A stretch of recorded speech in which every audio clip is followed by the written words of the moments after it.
KCBCയുടെ മധ്യവ്രത സമിതിയുടെ സംസ്ഥാന സമ്മേളനം കോട്ടയം ലൂർദ് ഫൊറോന പള്ളിയിൽ നടത്തപ്പെട്ടു. രാവിലെ 10-ന് ചേർന്ന സമ്മേളനത്തിൽ മധ്യവ്രത സമിതി ചെയർമാൻ യോനാനോർ മാർ തിയോഡീഷ്യസ് മെത്രാപ്പൊലീത്ത അധ്യക്ഷത വഹിച്ചു. കത്തോലിക്ക സഭയുടെ ഈ പ്രതിഷേധ സമ്മേളനം മുഖ്യമന്ത്രിയും എക്സൈസ് മന്ത്രിയും ശ്രദ്ധിക്കുമെന്നാണ് പ്രതീക്ഷയെന്ന് മെത്രാപ്പൊലീത്ത പറഞ്ഞു.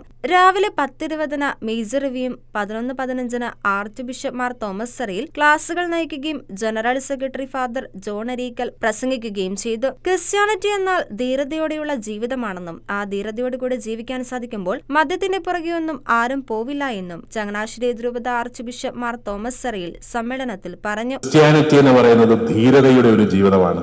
ആ ധൈര്യത്തോടു കൂടി ജീവിക്കാൻ സാധിക്കുമ്പം മദ്യത്തിന്റെ പുറകെയൊന്നും ആൾക്കാർ പോകത്തില്ല. ജീവിക്കാൻ ആവേശമുള്ള വ്യക്തികളായിട്ട് നമ്മൾ മാറും. കുരിശിൽ മരിച്ചും നമ്മളെ രക്ഷിച്ച കർത്താവിൽ വിശ്വസിക്കുന്നവന് നല്ല ധൈര്യമാണ്. ജീവിതത്തിൽ അവൻ ഒരിക്കലും പരാജയപ്പെടുന്നില്ല.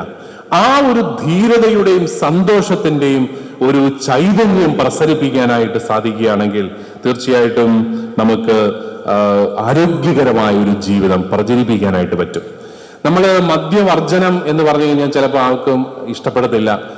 എനിക്ക് തോന്നുന്നു ആരോഗ്യകരമായ ഒരു ജീവിതം എന്നുള്ള രീതിയിൽ അതിനെ കുറച്ചുകൂടെ പോസിറ്റീവായിട്ട് അവതരിപ്പിച്ചാൽ നല്ലതായിരിക്കും എന്ന് തെഡോഷ്യസ് പിതാവിനോട് ഞാനൊരു അഭിപ്രായം പറയുകയാണ്. കാരണം ഈ ഉപവസിക്കുക എന്നൊക്കെ പറഞ്ഞാൽ ക്രിസ്ത്യാനിക്ക് അത്ര ഇഷ്ടമില്ല. ഇപ്പോഴത്തെ എല്ലാവരും ഉപവാസം തുടങ്ങി. എങ്ങനെയാ? ഡോക്ടർമാർ അതിന് പുതിയ പേരിട്ടു, ഇന്റർമിറ്റന്റ് ഫാസ്റ്റിംഗ്. അത് കേട്ടപാടെ എല്ലാവരും ഇന്റർമിറ്റന്റ് ഫാസ്റ്റിംഗ് എടുക്കുകയാണ്. ഇന്റർമിറ്റന്റ് ഫാസ്റ്റിംഗ് എന്താണ്? 16 മണിക്കൂർ പച്ചവെള്ളം മാത്രം കുടിച്ച് ജീവിക്കുകയാണ്. അത് ആരോഗ്യത്തിന് നല്ലതാന്ന് പറഞ്ഞപ്പം എല്ലാവരും ഉപവാസം, അതൊക്കെ എന്ത്, അതൊക്കെ പഴഞ്ചൻ, നോമ്പ് എന്നൊക്കെ പറഞ്ഞ പഴഞ്ചൻ എന്ന് പറഞ്ഞ പാർട്ടികള് നമ്മൾ വിചാരിച്ചതിനേക്കാളും കൂടുതൽ കട്ടിയോടുകൂടി അവരിപ്പോ നോമ്പ് നോക്കുകയാണ്. കാരണം പേരൊന്ന് മാറ്റിയിട്ടുണ്ട്.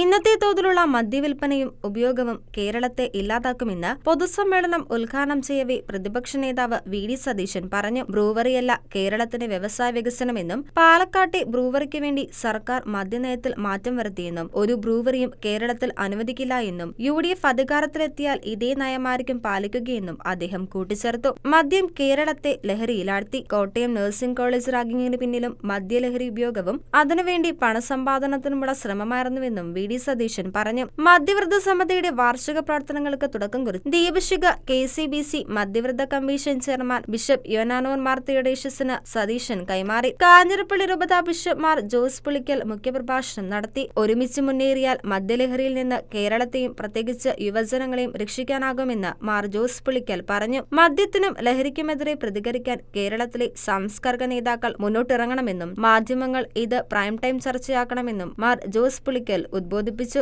ലഹരി ഉപയോഗത്തെ ലഘൂകരിക്കുന്ന ചലച്ചിത്രങ്ങൾ ഇന്ന് കുട്ടികളെയും മുതിർന്നവരെയും ഒരുപോലെ സ്വാധീനിക്കുന്നുണ്ടെന്നും സിനിമകളിലെ വയലൻസ് നിയന്ത്രിക്കണമെന്നും ഷെക്കിന ന്യൂസിനോട് പ്രതികരിക്കവേ മേജർ രവി പറഞ്ഞു.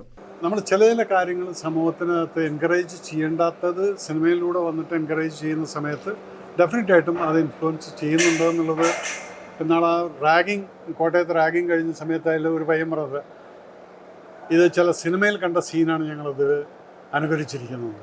സോ ദാറ്റ് മീൻസ് ഇതുപോലുള്ളത് സെൻസർ പോലും ഇതിനകത്തൊരു പാർട്ടായിട്ട് മാറുകയാണ്. അവരത് ചിന്തിക്കണം, ഇത് സമൂഹത്തിന് നല്ലത് ചെയ്യുമോ അത് ചീത്ത ചെയ്യുമോ. നല്ലതല്ല എങ്കിൽ അതിനെ ബ്ലോക്ക് ചെയ്യണം. അതുപോലെ തന്നെ ഏജ് ബാറുകൾ, എന്ത് ഏജ് ബാറായാലും ശരി, ചില വികൃതമായിട്ടുള്ള സംഭവങ്ങൾ കാണിക്കുന്ന സമയത്ത് അത് സമൂഹത്തിനെ ഇൻഫ്ലുവൻസ് ചെയ്യുന്നുണ്ട്. എൻ്റെ സിനിമ ഞാൻ എന്തുകൊണ്ടെന്നിപ്പം സമൂഹത്തിനകത്ത് രാജ്യസ്നേഹി എന്ന് എന്നെ പറയുന്നത് എന്തുകൊണ്ടെന്ന് വെച്ചാൽ നമ്മൾ കാണിക്കുന്ന സിനിമയിൽ ആ രാജ്യസ്നേഹം തനിയെ വന്ന് അയാളുടെ ഓഡിയൻസ് വിളിക്കുന്നുണ്ട് ഭാരത് മാതാക്ക് ജയ് അല്ലെങ്കിൽ ജയ് ഹിന്ദ് എന്ന് പറയുന്നുണ്ടെങ്കിൽ അതാ സ്പിരിറ്റാണ്. അവർ കാണുന്നതാണ് അവരുടെ മനസ്സിനകത്തോട്ട് ആ 2 മണിക്കൂർ കയറുന്നത്. അതേപോലെ നിങ്ങൾ വയലൻ്റായിട്ടുള്ള പല കാര്യങ്ങളും ഡ്രഗും ഡ്രിങ്ക്സൊക്കെ കാണിച്ചിട്ട് അത് നല്ലതാണെന്ന് കാണിക്കുന്ന സമയത്ത് ഒരുപക്ഷെ അത് ഇൻഫ്ലുവൻസ് ചെയ്യും. അതുകൊണ്ട് we should keep away from all these kind of things. It should not badly influence the public through the cinema. അതാണ് ഞാൻ വിചാരിക്കുന്നത്. കോട്ടയം അതിരൂപത വികാരി general father Michael Vettikkattu, father John Areekal, റവറ doctor Philip Nelpurapparambil, father John Vadakkekalam, father Paul Karachira, father Devasy Panthulukaran, father Jacob Vellamaruthunkal, Prasad Kuruvila, Antony Jacob Chavara, VD Raju, സീക്സ് Boney, Anthonykutty Chethalan, AJ D'Cruz, Roy Jose, Siby Daniel, Tomy Vettikkatta, Thomas Koshy, KP Mathew, Mary Deepthi, TS Abraham എന്നിവർ പ്രസംഗിച്ചു. കത്തോലിക്ക സഭയുടെ സീറോ മലബാർ ചെത്തിൻ, മലങ്കര റീത്തുകളിലെ 32 രൂപതകളിൽ നിന്നായി മധ്യവ്രത പ്രവർത്തകരും ആതുര ശുശ്രൂഷ പ്രവർത്തകരും യുവജനങ്ങളും സമ്മേളനത്തിൽ പങ്കാളികളായി. ഷിഗ്നായ് ന്യൂസ്, കോട്ടയം.